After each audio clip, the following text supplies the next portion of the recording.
Sitting live now. Welcome one and all.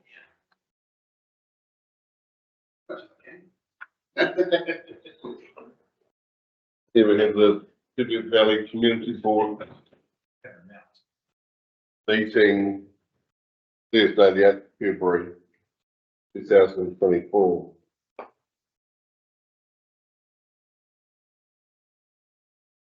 First up on the agenda, we've got apologies. At this stage, you'll see we're in full attendance, and no apologies. And we have two members of the public that come to speak in the public forum, Mr. John Lane and Mr. Alan Binder.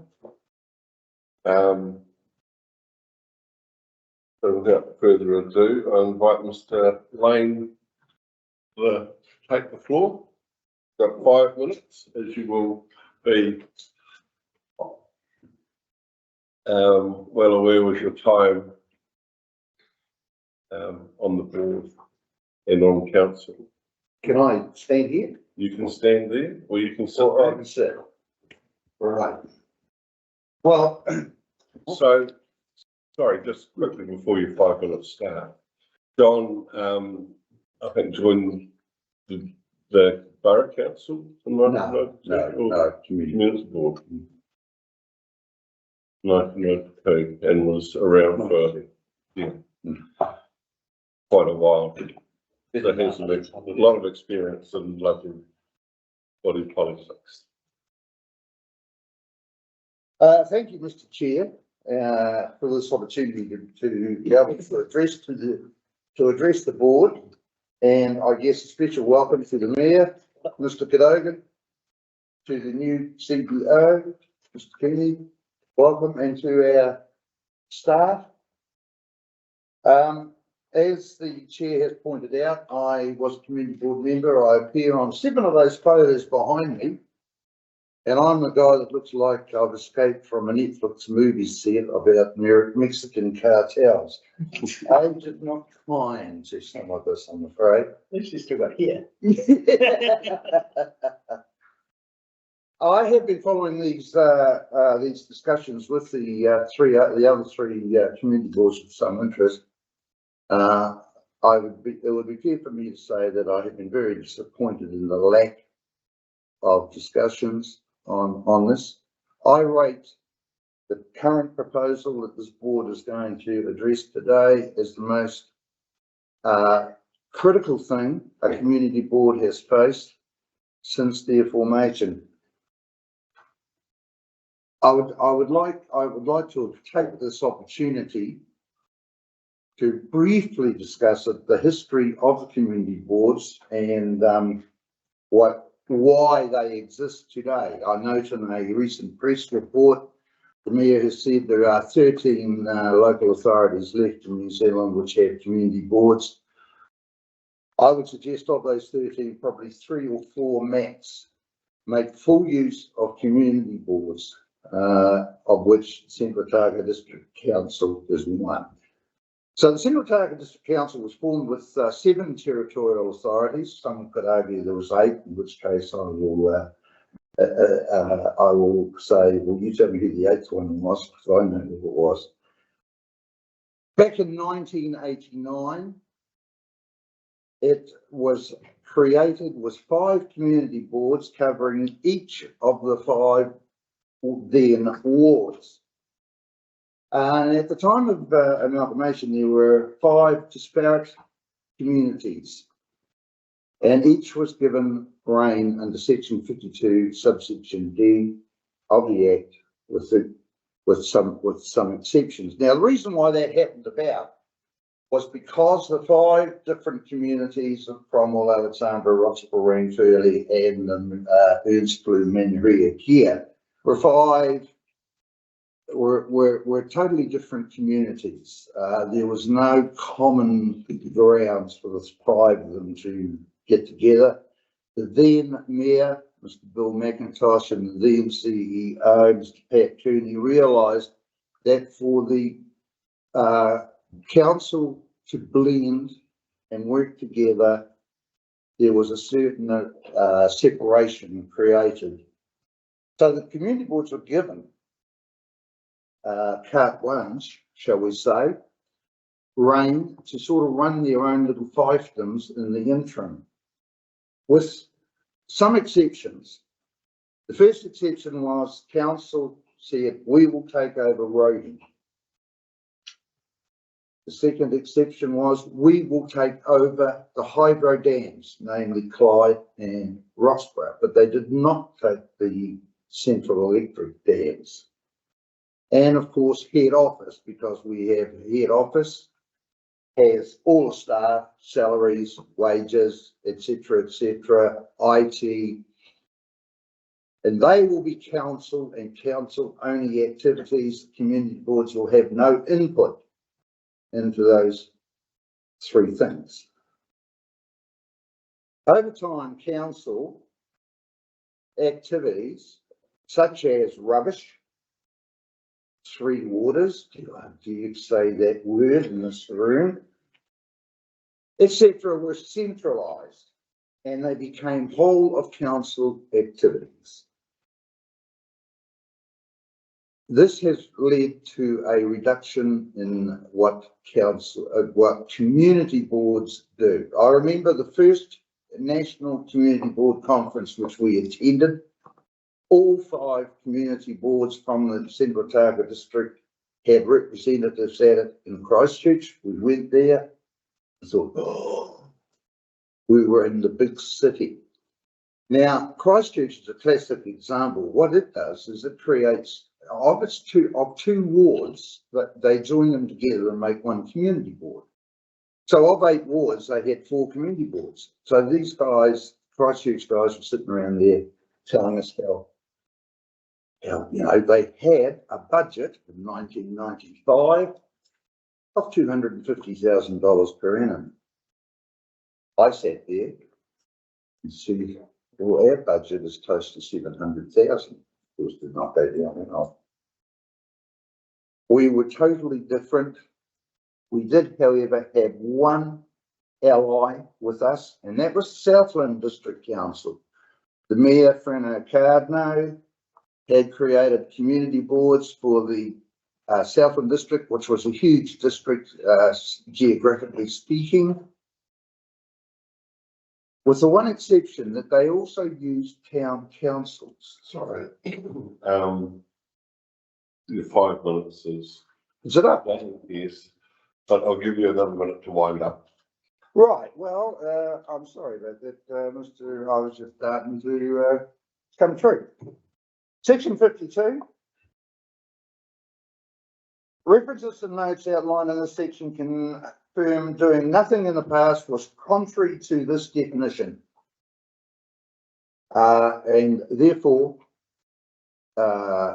the people who are raising issues that the Central Otago District Council have operated outside the Act are totally wrong, in my opinion. The other thing is, and I address this one to the community board, today you are looking at a new set of delegations.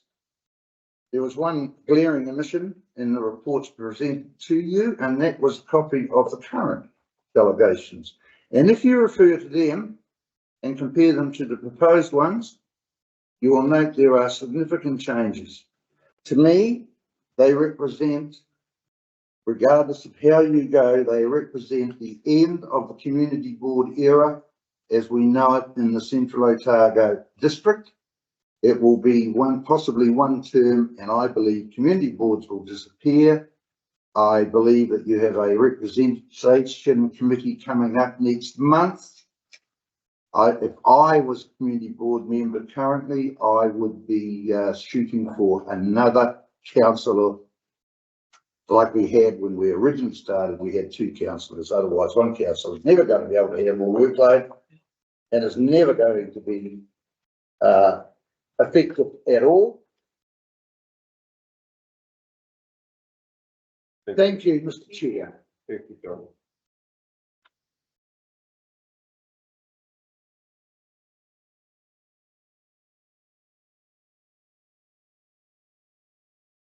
Come forward, please, Helen. Morning, everybody. Morning. You, Tim, Stephen, Busha, and Mr. Kelly, elected members and staff. I too feature in a few of those, not as many as John, I might add. Past Roxburgh and Teviot Valley Community Boards have always been proactive. The core hire policy for non-profit groups came from this board. Previously, everyone paid the same retail rate. Non-profit groups then applied to council for a refund. Staff wrote a report, which came back to the board, and the refund without exception was approved. Why not simply charge a reduced rate to non-for-profit groups? Teviot Valley eventually won that long-winded, bumpy debate, and very quickly, non-profit charge rates for halls became policy across the district. John mentioned Three Waters. We were proactive, even pipeline to our satellite village well ahead of our neighbours. Yes, we had ancient pipes and a scarcity of plans, but these repairs were a raindrop in the reservoir compared to our neighbours' water and wastewater problems. At the time, we were assured that Teviot Valley households would pay less per cubic metre for water, recognising they had already paid for upgrades. That didn't happen, and we now pay at least twice that estimated water rate like everybody else. Here you go, Norman, the Roxburgh Entertainment Centre. People of the Teviot raised the money and paid to upgrade this council facility. The theatre opened in 1997, 2 years before Central Lakes was born. And the town hall followed around 2001. The cost back then, just over $1 million and 1.7 million today, gifted to council. Yes, maintenance, earthquake strengthening, a new roof, new equipment must be paid. But over a period of 22 years, that's not a bad investment. A long-term problem that's plagued CODC and their community boards is the loss of generational knowledge. Elected members and councillors move on or lose their seats, staff change employers, and they take that acquired knowledge with them. Most in this room today are aware the Roxburgh Swimming Pool receives an operational grant. Exceptional because it's an annual allocation of funds that sits outside council's contestable grant policy. This grant is essential to the pool to guarantee success. In a few years, it's entirely feasible that people sitting around this or any other council table will be unaware of the reasons for this grant, or indeed the background story of the Roxburgh pool. And the 2016 resolution will be buried in the archive somewhere. The pool's not a council asset. Newly elected representatives, recently employed staff may see just dollars, a saving in the long-term plan, and withdraw the grant, despite a recommendation to retain it from the Teviot Valley. In this scenario, our one councillor would not stand a chance, and council would be entirely within their rights to withdraw that. The community board needs surety from council that exceptions, such as the operational grant for the Roxburgh Pool, is protected in the future. Our elected members should be submitting on the proposed delegations to community boards, but your last meeting was cancelled due to a lack of business, and you now have just 3 days to prepare a submission. That's highly unlikely. Target Daily Times, 26th of January, 2024. Delegated authority. Mayor Tim Cadogan is quoted as saying, they were needed now as council faced debt and substantial rates rises. Pending rate hikes across all districts have been well publicised. But how will a change in delegated authority to community boards improve that situation for CODC? Does it indicate recommendations from community boards cannot be refused under current delegated authority. But once curbed, council will be able to refuse any recommendation from any board. Under current delegated authority, funding for parks and reserves and boards should already be deposited in the bank of district council from rates if the LTP process is accurate. Looking to the future, community boards will be advice bureaus only, making it more difficult to attract people of ability to stand for representation. CODC itself may prove too small as a viable entity and look to join forces with Queenstown Lakes, a change that could be very unpalatable for the Teviot Valley. To Teviot Valley board members today, please carefully consider your choices with these new delegations, particularly any unintended future consequences. I thank you all for your time. Thanks, Helen. Chair.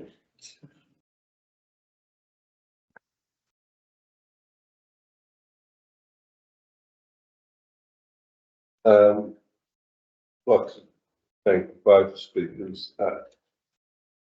Firstly, one of the points that was made in the discussion was about the generational knowledge. Absolutely, I absolutely agree with just how valuable that is. And to have two people that have spent, I guess, a big part of their times in our community being so community focused is pretty much an honour to have you come forward and speak on a day when we've got to make some decisions and recommendations as we move forward. So I thank you both very much for taking the time. I don't know whether anyone else wants to. If I could clarify the comment of 13 community boards, districts. There's 13 districts that have community boards for everyone.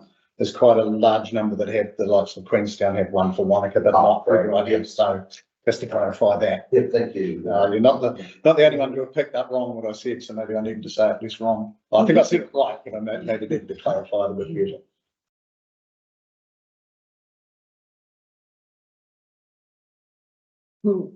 We can just ask a question. Go on. Sorry, We can ask a question of. you can, but keep it to the topic, please. What's, you know, to the two of you, what's your biggest fear with what's your biggest issue with?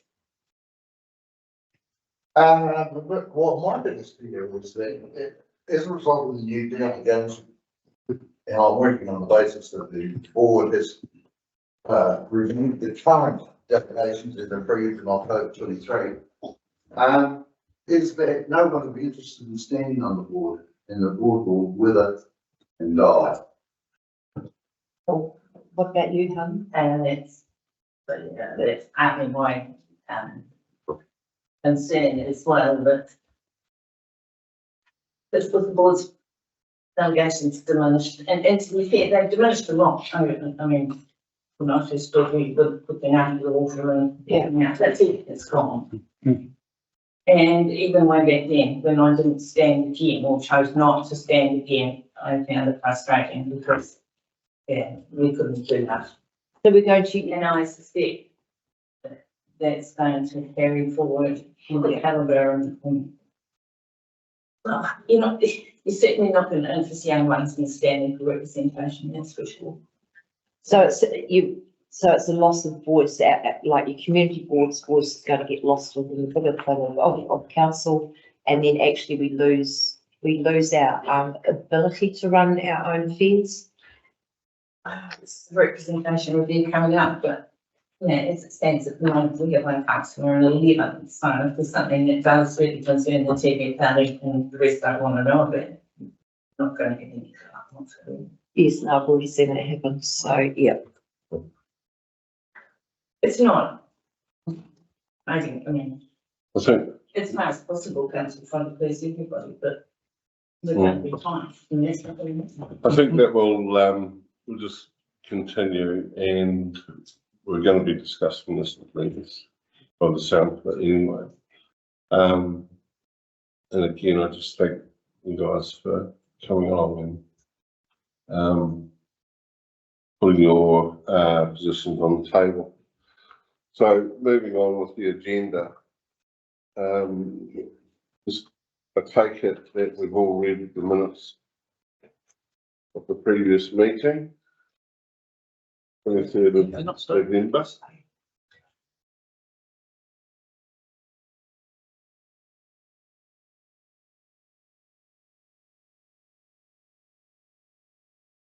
And I'll just move that they be accepted. Do I have a second this one? I'll second that. All those in favour? Say aye. Against? No? Carried. Okay, I'll just remind you that you're regarding the declarations of interest, that if you have a conflict of interest with the topics that are in the agenda today, you need to advise us now.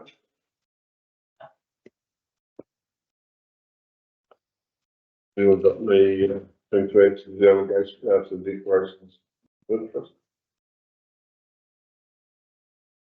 Right, okay, so item 24.1.2, our one and only report today. Delegations to the communities board. The big topic for us, a big topic. And I'm sure we've all taken the time to consider the report as it's written, the implications of it, and as it stands for our community, for our role as community board members.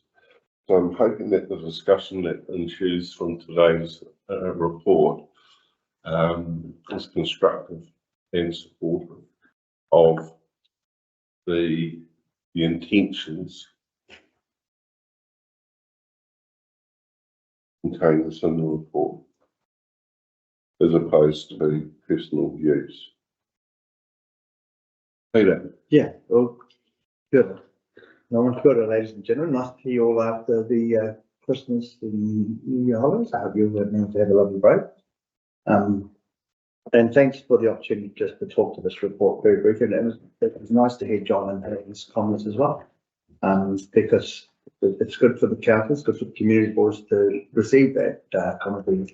And I've been meeting with various groups across our communities on this particular point. So is the mayor. So it is topical. Just a couple of things, just to get into the discussion. So John did mention Section 52 of the Local Government Act and the role of community boards. Regardless of whatever decision council will make in the future, the role of community boards does not change. It's enshrined in law, and regardless of what path council goes down, that's locked in stone. That has not changed at all. It will not change, because that's what the Act says. This is the role of community boards. And so for that point, it is still valid, whatever pathway council chooses to go down. Regards to community boards and their delegations, when the Big Bang happened in 1989, I'm not convinced that how things were to be interpreted in perpetuity, which is essentially what people are saying, that this is the way it is in perpetuity. I'm not sure. And this council hasn't had an opportunity, for whatever reason, to review the role of community and the delegations of community. The role sacrosanct, but the delegations can be amended and can be changed. Every triennium, after the election of a new council, the council then has to meet to decide on the makeup of the committees, the selection of the mayor, and then the delegations. The list of delegations has to be passed every triennium. So every 3 years it has to be reviewed. And from time to time it's reviewed as well. So you would have noticed in October last year, it was reviewed again in some other areas and amended. So the community board and the delegations therein and the register of delegations is amended every 3 years. For whatever reason, the delegated authority of the community boards has effectively not really been reviewed since the Big Bang.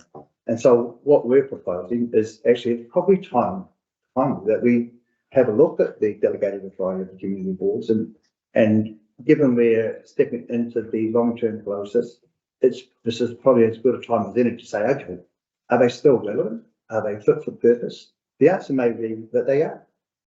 And that's fine. Then the council will make that decision informed by what the community boards say and informed by what the community tells them. But we should have that discussion. I think what's happening at the moment is people are also conflating further discussions that will come or further decisions that will be made. In my mind, it's a two-step process. The first process is the community board delegations appropriate. If they are, fine. If they're not, here's a suggested step, which actually is modelled very closely on, John talked about Southland District Council. The community board delegations in the proposition are directly from Southland District Council's community board delegations. So just the neighbour of ours to the south. And if a decision is made to amend the community board delegations, and then subsequent decisions are put before the community board and then taken forward to council, a recommendation would go through to council for such and such. Council, when it has to make a decision on, and at the moment it's conflated around land sales and proceeds and revenue there, and it's a couple of points on that. But first and foremost, any paper that goes to council for a decision has to go through its significance and engagement policy. And if in the past that decision may have sat with the community board and it's deemed to be, it's a significant decision, so it's deemed then that we have to engage with the community, then that's a subsequent process that would happen for that follow on whatever the decision is about something. And so there are still protections within the Local Government Act that means that all decisions that council make have to be tested through the significance and engagement policy. And if it's deemed significant, then the councillors have to go out to the community and get their full decision made. But that won't change either. But yeah, so it's really just an opportunity to say, are they still relevant? Two councils, two community boards so far, obviously Vincent and Maniatoto have voted in support of the motion. Cromwell Community Board have put a submission forward. You may have had an opportunity to see that, I'm not sure. It was sent out yesterday evening or this morning. And as a result of some discussions that we've had with members of the community and the likes, and discussions with the mayor and others, the intention will be for the paper that's proposed to go up on the 28th of this month, that there'll be two more options put into the paper. One will be retain the status quo, so no change. The other one would be, the second option would be, and this is my wording that has to be polished a little bit, is to fold this discussion into the long-term plan discussion, along with districtisation of other council facilities, and then have that discussion as part of the consultation document. And the third option would be continue on this path and amend the delegation. So they'll be the three proposals that will be put forward in front of council. Council officers, we won't have a preference. We won't say what our preference is. We'll just allow councillors to talk that one through, and it will land wherever it lands on that particular day after the councillors have debated it. So I guess that's the most current update of where we're at with it. But the role of community boards is enshrined in law under the Local Government Act. That won't change. Thank you. Okay. I mean, just to kick off the discussion, I think one of the concerns that I've heard from members that I've spoken to is the haste with which this has been put to us, and the time that we have to respond. The 11th of February is Sunday. Should we decide that we want to submit, that's an impossible task. We have had notice, but formally, to have to formally respond in 3 days is a big ask. I don't know, Mark, do you want to Sure. Put out there. Well, I mean, I see this as a massive issue for the board, as has been mentioned before, that, you know, it is a big change for us, the proposal. But to have our feet on the ground, you know, we are, you know, give or take 10%-ish of the CRDC. In terms of rating units or population, maybe not income, but, you know, we're in the 10% or below. Over a period of time, there have been some large issues that face council for roads, dams, bridges, three waters, rubbish, etc. And economically, they have had to become districtised because potentially any one of those issues could absolutely collapse and kill one ward if it had to pay for it in its own right within a short time frame. So pragmatically, there has had to have been a lot of districtisation.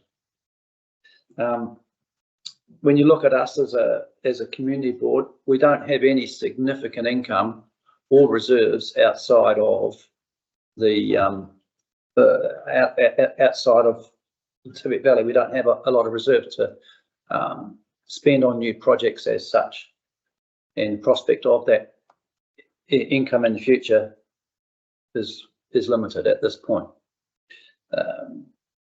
If Onslow was going to go ahead, different story potentially. So our responsibility has diminished over time in terms of what we achieve, and I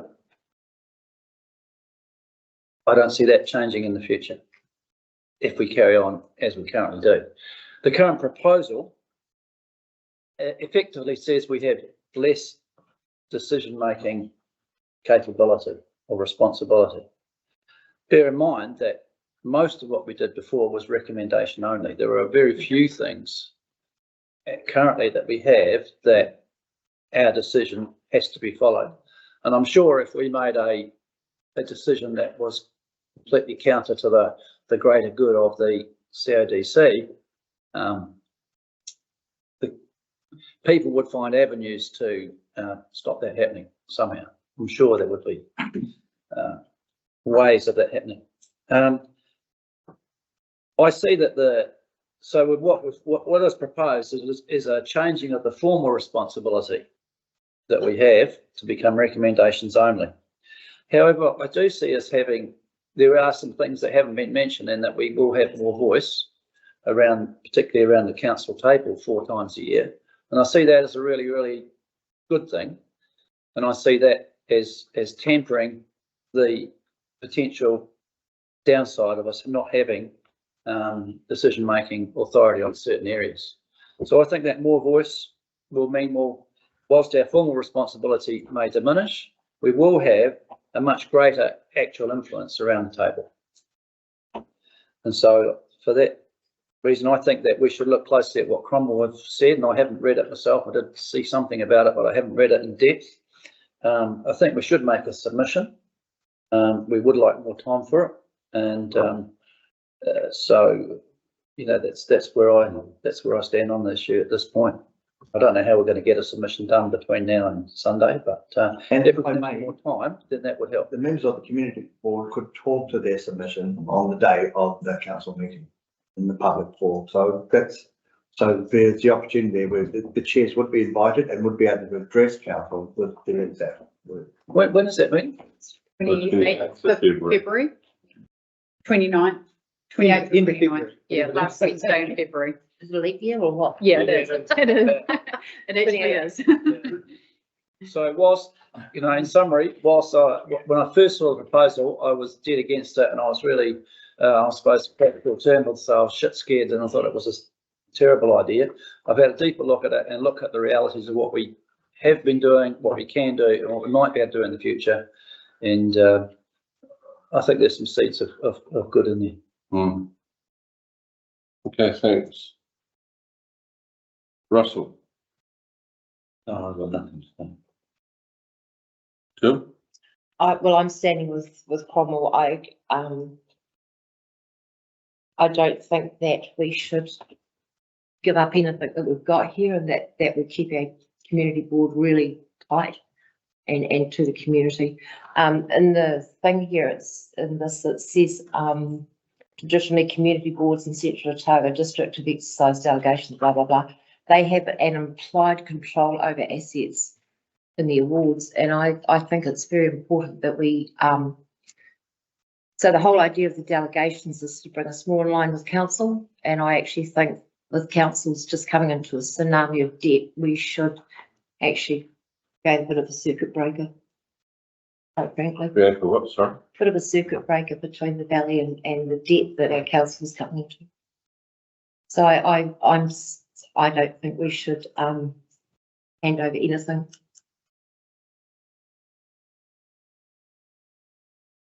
If I may, just, Mr. Chair, just on that particular point. The way the word was implied, it was a little use because what's happened over time and over practice and that's also about the 30 years, there is an implied belief that community boards own the assets, own the money and all that sort of stuff. And under law, that's not possible. The local government is very clear on where property rests. Council owns all the property. Council owns all the debt, obviously. And the balance sheet sits with council. It doesn't sit with community boards. The debt of council is the debt of the district. And the way we pay for that debt is through interest payments, and that is either currently contributed by the ward if it's for a particular purpose or asset, or in the case of roading and the likes and 3 waters, that debt is districtised across all. That won't change.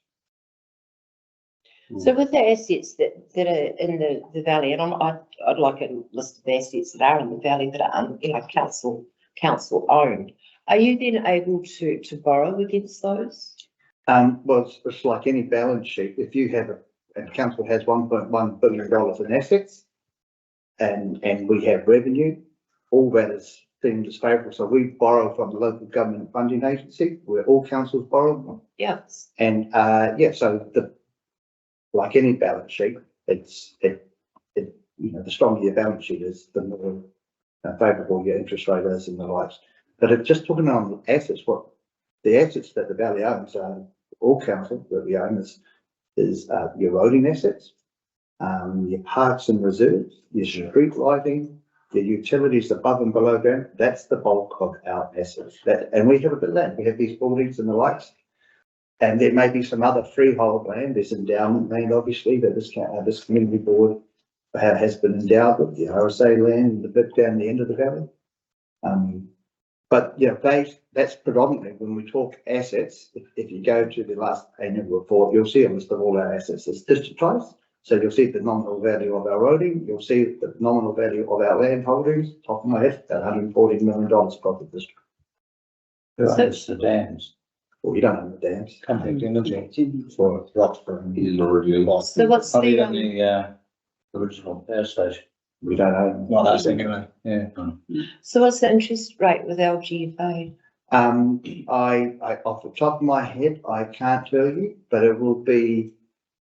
It would be in the it's going up. We know that much, and it has gone up remarkably over the last sort of 3 or 4 years. So it would be in the order of, they charge almost a commercial rate, slightly less than what we could get from a bank probably, but okay. The thing that worries me about LGFA is that once the council borrows 20 or 25 million, we then become a guarantor council for every other council's debt. And that's something I'd really, you read the LGFA documents, that's what happens. So we become, your council then becomes a guarantor. Hang on. I'm just wondering whether we get. No, because this is important. So when other councils go broke, we're then tapped to help pay their debt. And I think that's in dangerous. my recollection, no council has gone insolvent, and the reason councils don't go insolvent is because they draw their money from loans and they can charge more rates. I know, but that's why councils don't go insolvent, because they have to balance their budgets legally every year, and they make a balance sheet budget. So what's your expenses, what's your income, And that's what is audited. But there's no upper rate, there's no upper level to your rates of income, so council can carry on spending and spending and spending because it's not there. I think, Jill, And then each, no, looking excuse me, Norman. plain chairman, Jill. You know, I believe that you are going off topic. this is all to We do with are- delegation. It's about keeping the You're say talking in the about, you're community. talking about national finance. Yeah, but it's about keeping the say in the community and what happens if we don't. I think, Norm, Peter's referred to the law, section 53 of the Local Government Act says very, very plainly, community boards may not acquire, hold or dispose of property. Mhm. So any talk about community board assets, community board debt is irrelevant. We've got council debt and we've got council property, and talk about how that's managed is irrelevant to the community board conversation. Thank you. On a different level of interest in this topic, can you talk to, you sent out an email about the 4 papers that we're likely to see under the new delegation. Yeah, so And, May I want- sorry, and the relevance of this is, and Helen and John both brought this up, is that the strength of the community board reflects the strength of the community. Right. And we've seen in the last, I think, 3 or 4 elections, the lower level of interest in people standing and putting themselves up to be available. So I think what you were telling us in the email and I guess, how the board can best take its views under the new delegation is actually quite relevant. Yeah, thanks, mate. So section 52 has what the board can do, and that's what Peter's referred to, which is the baseline of the community board, which we have and go beyond. What I want to see, and where I think we've let ourselves down, and I've always had some concerns that have grown over time, is that we've kind of got the council in its lane of the districtised stuff, and we've got the boards in their lane of what the boards can do. And we're not crossing over, and with absolute respect, Sally does a magnificent job, but we don't cross over enough into what the board's views are on things that may not be in their lane currently. So I had the 4 examples. Number 1 example was grants and road naming, and under the proposal, they will remain with the community board. So it's no relevance to, within council policy, it's no relevance to us at council level what the name of a new road in a subdivision would be in Roxburgh or in the Teviot Valley, but absolutely the locals will have the knowledge to get that right. Same with grants. Who's doing the mahi around the valley? The second one that you do have decision making over things like the halls or museums and stuff. They are quite specific, but also tie into the greater part of the district. So if we have everyone in the district wanting to have 5 different halls, absolutely for argument's sake, then with our constrained financial situation, we have to look at that as a district and go, well, can we as a district provide all that money to do all of those things? So with ones like that, they're the small number of things that would, under what we're proposing here, become council decisions. They would have the community board view heard, and unless there was some emergency reason, I can't imagine what it would be. Then it would come through the community board. You would get a paper the same as you get now, but instead of saying we decide such and such, it would be we recommend to the council. And in fact, you'd actually get the council paper, I would think. Given this is a new world, we'd review it in a year and just see that it's working right. But you'd have the council paper, and almost always they have a recommendation, and the board can go, well, we actually agree with the staff recommendation, or we think staff's got that wrong, and you need to go down this path. And that would come to council, and it would carry a huge amount of money around the council table and would support undoubtedly what your council, in this case Sally, or into the future another person will say. So that's what we've got at the moment. Then there is a really third important group of papers, and I'll use an example that caused a massive amount of upset to the Cromwell community 2 terms ago, which was where a paper came before council wanting to increase the number of hangar sites at the Cromwell aerodrome. Now, aerodromes are council property, council run, boards have nothing to do with them whatsoever. So council went ahead and made a decision. We didn't talk to the community board, and that caused a great deal of hurt and on-flowing issues. And I think I absolutely understand and respect why the board was hurt. So the new proposal, which isn't entirely contained in this paper, but how I want to manage that, is that any paper that has something that is specific to a district, to a ward, and use that Connell aerodrome case, would come to the board first. That's not in our current delegations. It would even hear from the board. So that would be right. That is a specific thing to that board. If it was a decision for all aerodromes, that's going to be the number 4 paper. So we would hear from the board, and that would be a very loud voice. Then there may be a fourth, there is a fourth group of papers. I'm trying to think of an example. I suppose roading or 3 waters in this instance may fall into it, where again, we don't hear from the boards. There are decisions that cover the whole district, but the board should have the ability to speak on that from what locals are saying, because the principle of subsidiarity, which I believe in so strongly that I'm even going to speak to the National Party backbenchers on behalf of LGNZ about it next week. I've been chosen to do that because I'm always going on about how you feed up from your roots, is hugely important. So the other thing that I'm going to bring in is every quarter, one of the board chairs will have a report spot in the council agenda. So every meeting, one of the chairs will have a report spot, which will mean normal, whoever the chair is, will actually go to council and then zoom in, or they can go and sit in the room and the council goes, right, what's happening in the Teviot? Here's what's happening. Here's what we're hearing from our